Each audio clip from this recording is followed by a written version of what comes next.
Continuing our discussion now, we'll continue on to how we connect with peripherals. So in our discussion of microprocessors, we assumed the existence of external memory components. We had a Princeton architecture which had one homogeneous memory space. So this is the basic von Neumann architecture. We had a CPU.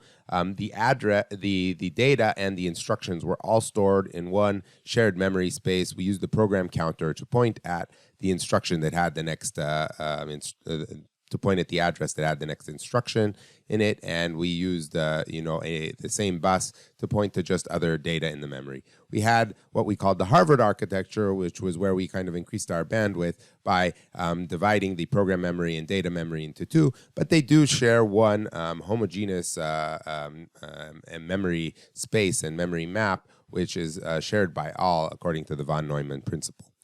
Before we go into more complex interconnect options, I wanted just to start looking at these, what we call tightly coupled memories, how we go and we access these data and program memories and so forth when they're interfaced with the CPU. So the concept that I'm going to discuss, we usually call it the Synchronous SRAM interface.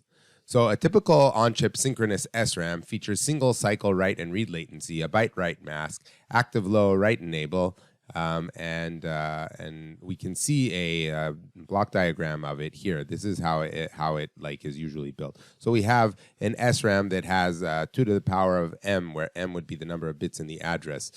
So that's the number of words we have, and n bits, which would be the number of bits we have in a single word.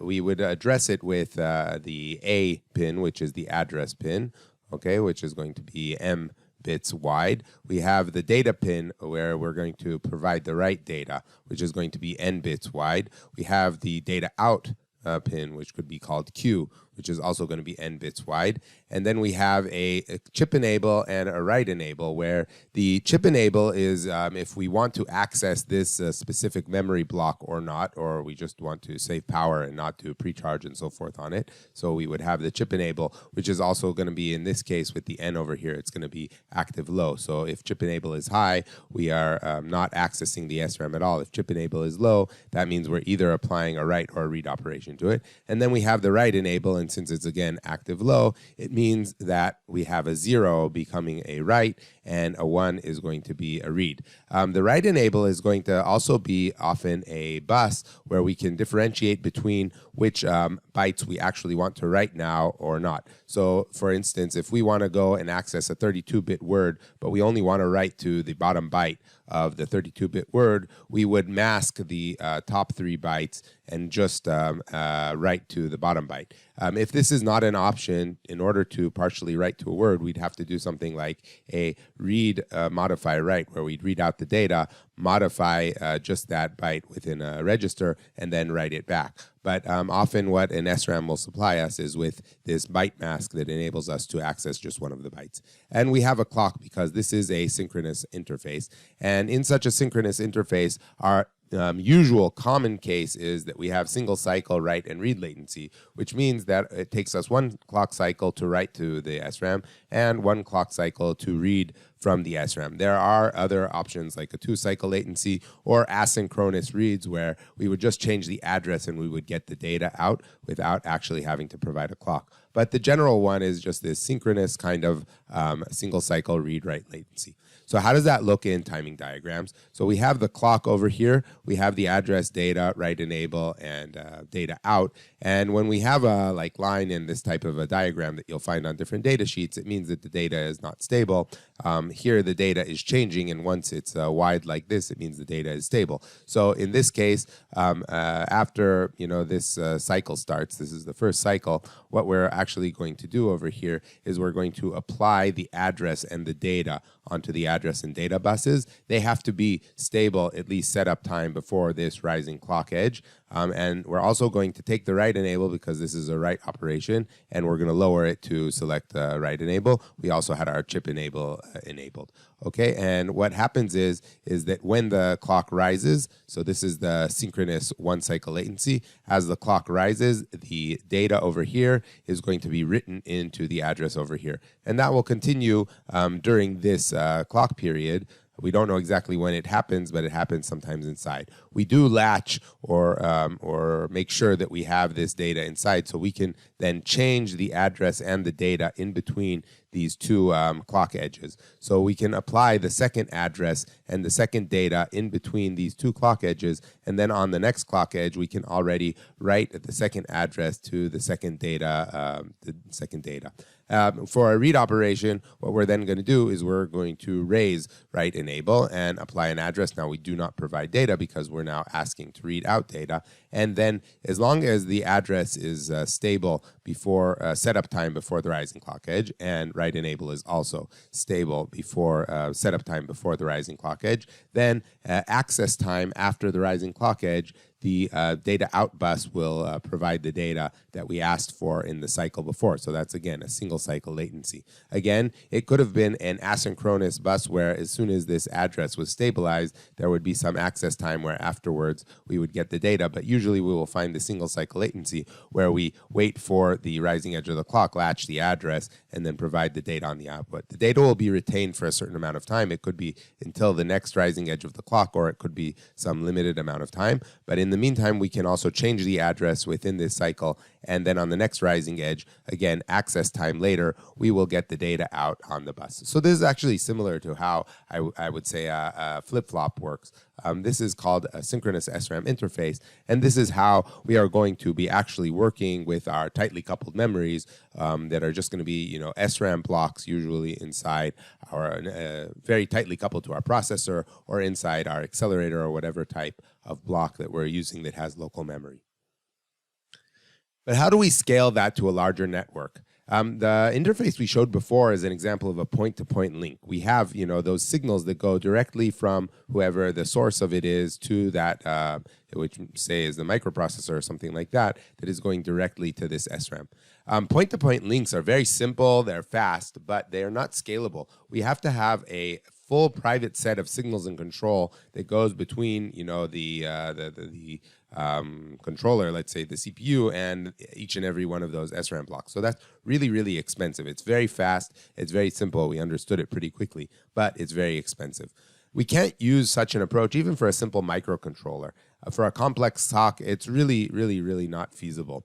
We will have large amounts of SRAM, we'll have slower, higher density memory, and we'll have all kinds of peripherals and accelerators, and these things need to communicate with each other.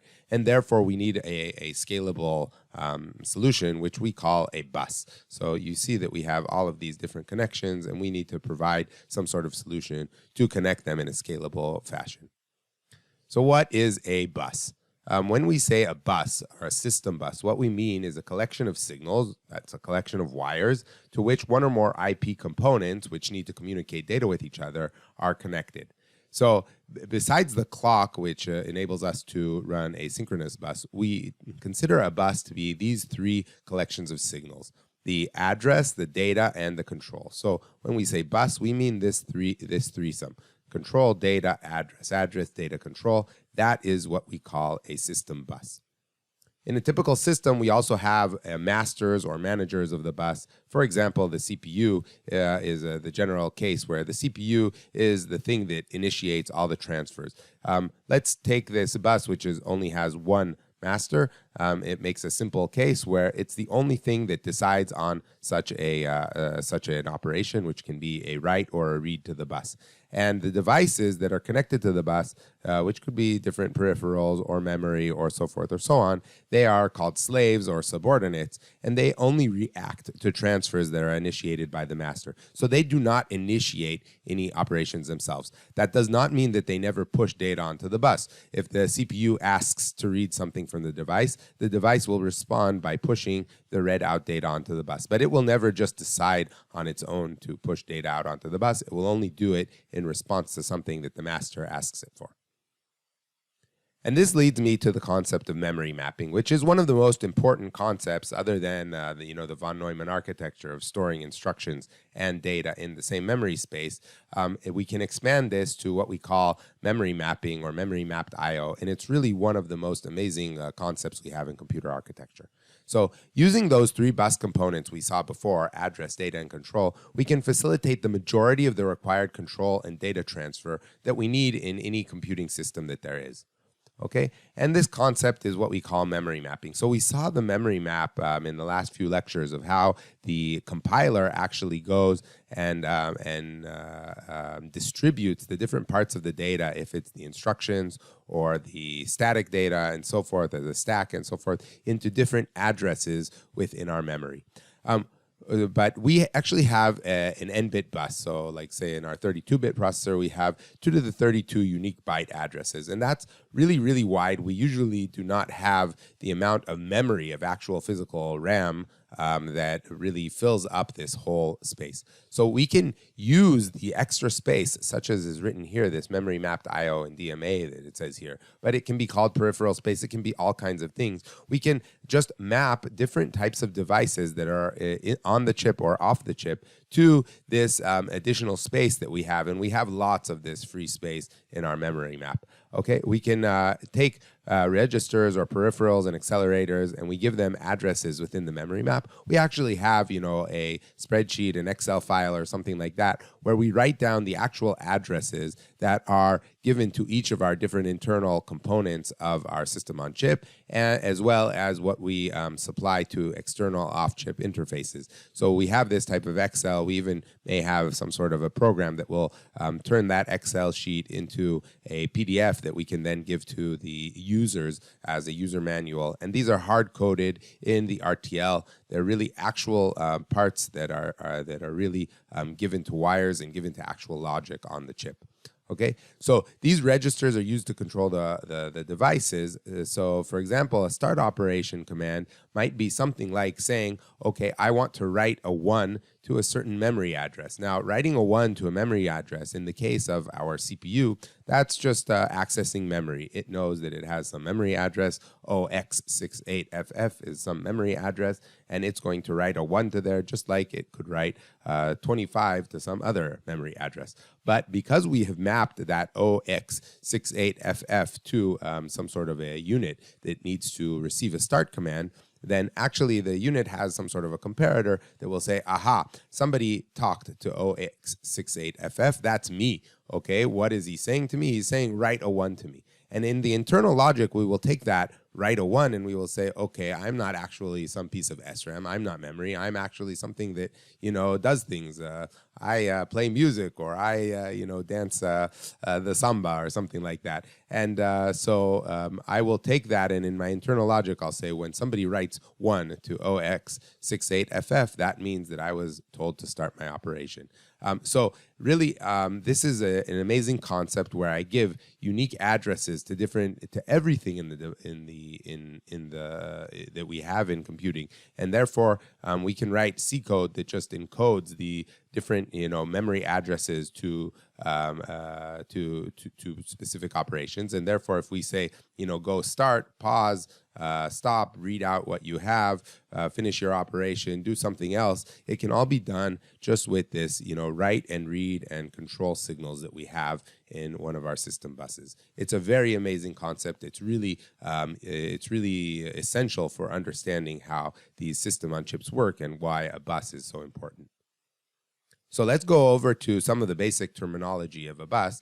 And this is a nice kind of slide that ARM provides. And it shows that we have a master, or what they now call a manager, and we have several slaves. And this is, again, a simple type of a bus that would have one master and maybe several slaves or subordinates. And what we have inside as well is a decoder which says, okay, which slave the master is actually talking to now. It could be more than one, but usually it's just one. And if we're applying something like a read, we need to have a multiplexer that will take the response from only one of the slaves and bring it back to the master. So these are the basic components that we have inside our bus, and we'll be discussing them more in depth in the next slides. So a master or a manager, such as Master Yoda over here, that's the only component that initiates a write or a read transfer. The only thing that is allowed to actually go and initiate any type of transfer on the bus is the master. So Yoda says to Luke, you do this, you do that. Luke will not do this or that on his own. A slave, and we took the stormtrooper as an example, only does what he is told. So it's a component that does not initiate transfers. It only responds to incoming transfer requests. So the stormtrooper will only go and do what Darth Vader tells him to do. He will never go and on his own decide what he is going to do. And a bus can accommodate multiple masters and multiple slaves. A decoder is a component that determines which component a transfer is intended to. So again, Yoda will talk to the world, and somebody has to decide which stormtrooper actually has to go and do that. And that's the decoder, which kind of decides which one it is. A bridge connects two types of buses, and we'll be discussing that later. There are different types of buses, so we can have some sort of component that connects between them, that translates between them. And usually that means on one side of the bus, it's going to be a slave, which is listening to what is happening on this side of the bus. If there is a transaction that goes and hits this side of the bus, the slave will accept it. It's told to go and transmit it to a different bus. It will become the master over here and initiate a transmission to the slaves that are hanging off this side of the bus.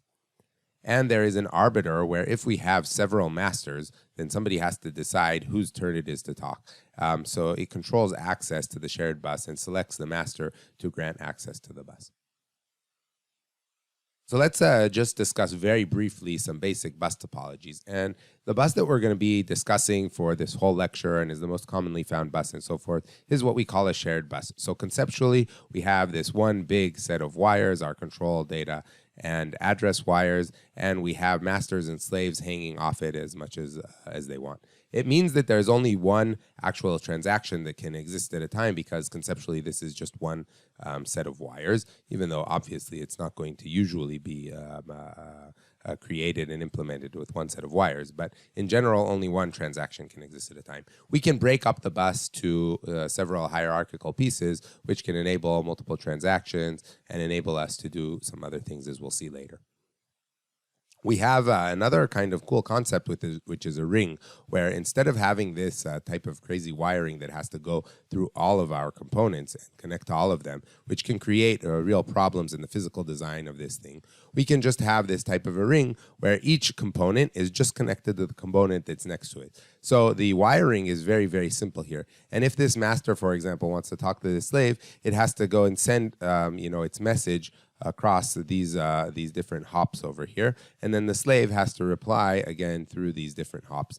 And that, in the worst case, can be really bad, because you see that this took a long time to signal. But for this master to talk to this slave is really easy. And actually, when this master is talking to this slave, this master can talk to this slave. So several transactions can actually go on concurrently. So this can be a nice type of implementation if latency is not your big problem, but you actually want to have many options of these concurrent operations, and you do not want to spend the effort on wiring up such a shared bus.